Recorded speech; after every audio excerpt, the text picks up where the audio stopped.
காலை வணக்கம். என் பெயர் ரித்திகா. நான் 5ஆம் வகுப்பு A பிரிவில் படிக்கின்றேன். டெங்கு விழிப்புணர்வு பற்றி சிறு நாடகம். காட்சி 1. வீடு. பிரியா பள்ளிக்கு செல்ல தயாராகிறாள். பிரியா, ஸ்கூலுக்கு போக டைம் ஆயிடுச்சு, சீக்கிரம் போ. சரியம்மா, நான் செல்கிறேன்.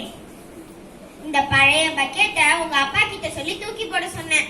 ஆனா அவர் மறந்துட்டாரு. இப்ப இதுல மழை தண்ணி தேங்கி நிக்குது. இது நல்லதுக்கு இல்ல. ஆமா, நான் மறந்தே போயிட்டேன். இந்த தண்ணீரில் நிறைய கொசு இருக்கின்றது. கொசு வளர சிறந்த இடமாகும் இந்த தண்ணி. ஐயோ அக்கா, கொசுங்களும் கொஞ்சம் வளரட்டுமே. அதுங்களுக்கும் ஒரு லைஃப் இருக்குல்ல. கொசுவாலதான் டெங்கு வருது. எனக்கு டெங்கு கொசு வேணாம். டெங்கு வந்தால் ஜுரம், உடல் வலி வரும். நம்ம லைஃப் தான் பாதிக்கும், கொசுங்களோட லைஃப் இல்ல. சரி சரி, கொண்டு போய் தண்ணீரை ஊற்றி விடுகிறேன். காட்சி 2. பள்ளிக்கூடம். மாணவர்களே, இன்று டெங்கு விழிப்புணர்வு பற்றி பார்ப்போமா? யாருக்கெல்லாம் டெங்கு எப்படி பரவும் என்று தெரியுமா? மிஸ், வீட்டுக்கு பக்கத்துல தண்ணி நிக்காம பாத்துக்கணும்னு தெரியும். சரி, டெங்கு தண்ணீர் தேங்கிய இடத்தில் தான் முட்டையிடும். அதனால் பழைய டப்பாக்கள், பழைய டயர்கள், தேங்காய் மட்டைகள் இவற்றை எல்லாத்தையும் தூக்கி போட்டுட்டு வாரம் ஒரு முறை சுத்தம் செய்யணும். காட்சி 3. மருத்துவர் வருகிறார். வணக்கம் மாணவர்களே.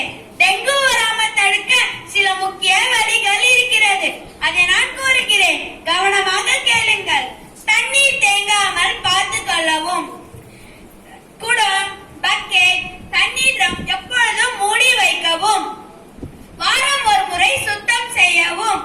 உடலை பாதுகாக்க முழுக்கை சட்டை பயன்படுத்தவும், கொசுவலை பயன்படுத்தவும்.